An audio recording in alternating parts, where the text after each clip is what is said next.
Everybody, welcome back to my channel. Yes, and thank you for clicking. But today is Thursday. We all know it. Thursday's the critical drinker. Well, here, but do this a little differently. The star green. Hello, my name is Daniel. I'll be your host here. Guy in the chair. He said it. And today we're gonna do things a little different, and we're gonna hear critical drinker's thoughts. Go give him a follow. On Disney finally admits their defeat, or not defeat, but their misstep. So let's hear it. Enjoy. Enjoy. Come at you hard. Whether you're a wannabe Mr. Universe trying to lift way beyond his capacity with no spotter on hand, or a drunken 20-something woman that's watched too many Marvel movies and thinks she can take on a grown man twice her size, or in this case, the CEO of a multi-billion-dollar entertainment company who decided it was a good idea to wade into the middle of a highly divisive culture war and somehow not expect to alienate a massive chunk of their potential audience. I'm talking, of course, about Bob Iger, the CEO of Disney and the man largely responsible for changing the company's public perception from a wholesome, patriotic, family-friendly, and highly respected entertainment brand that strove to honor the ideals and principles of its founder into a sinister corporate behemoth that gobbles up studios and IPs quicker than Lizzo consumes hors d'oeuvres at a party, cannibalizes and destroys beloved franchises and legacy characters with a series of disastrous sequels and soulless remakes, and uses the hard work and talent of previous generations as a convenient platform to push the message. To put it in diplomatic terms, this turned out to be a suboptimal strategy. And in case the collapsing share value, cratering park attendance, flatlining box office revenue, and highly publicized and damaging political battles weren't enough to clue you in on this fact, then a recent statement by old Bob himself during an investor's presentation at Disney World that he wants to quiet the noise around the culture war is really the final nail in the coffin. It's the executive equivalent of saying, "Yeah, I fucked up, bro." And it's as close as we're likely to get to a public admission that people aren't buying what they've been selling, no matter how many times they try to do it. And the only option now is to either change course rapidly or go bankrupt. Now, I have to admit, my first reaction to this statement was...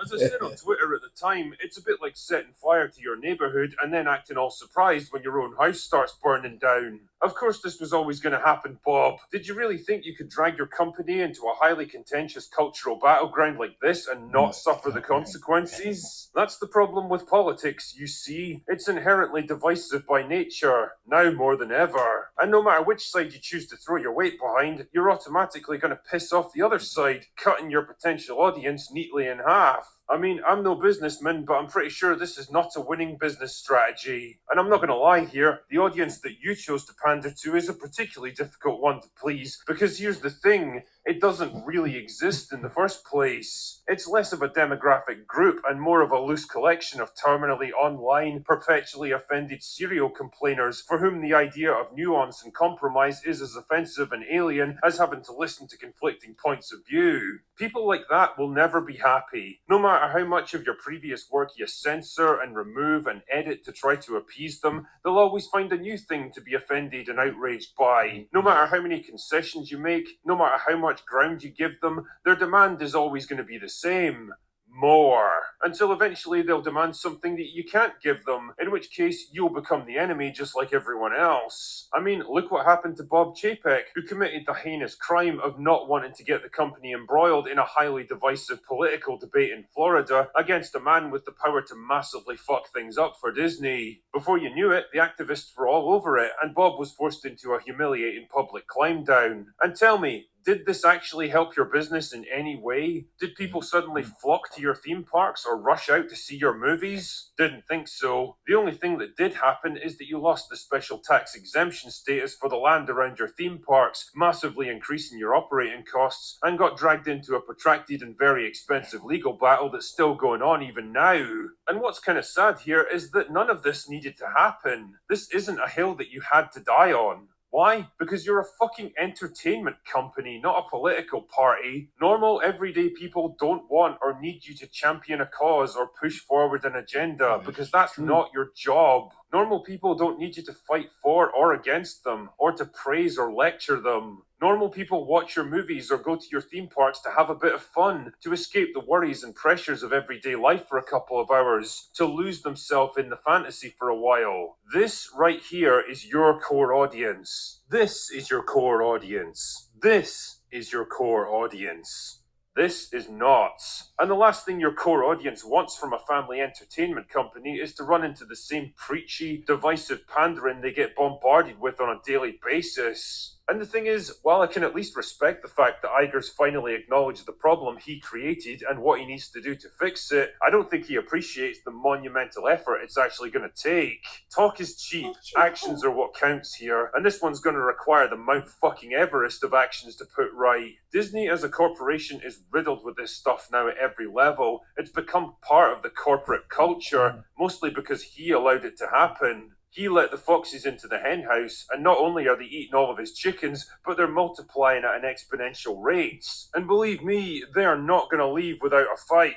Getting rid of them is going to require mass firings on a level never before seen, gutting the company from top to bottom, not to mention ongoing vigilance to make sure they never get back in. And to be honest, I just don't know if a 72-year-old man who's already postponed his retirement multiple times has the resources, the energy, or the political capital to get the job done. Reality truly does come at you hard, but I think in Disney's case, they might be a few years too late in acknowledging it. Anyway, that's all I've got for today. Go away now. Hey guys, Disney does need to get back to its roots as family oriented stuff. Screw them SJW people, all that, trigger this, trigger that. Everything upsets them. Sounds like they're Republicans. No, I'm joking. But still, let's not get into who needs this, who deserves that. Disney just needs to cool it, continue being entertainment. That's the key word, entertainment. But still, I want to see that them continue with that, but not the crap they're giving. They're like throwing stuff and forcing it down the throats. I don't want like that. I don't think y'all do either, but still, we need to stand up and eventually hit them where it hurts in their pocketbooks. But hey, if you like what you saw, don't forget like it, comment down below, and then finally subscribe for more, and hit the notification button, the bell, to know every time I post a video, and share. Bye, guys.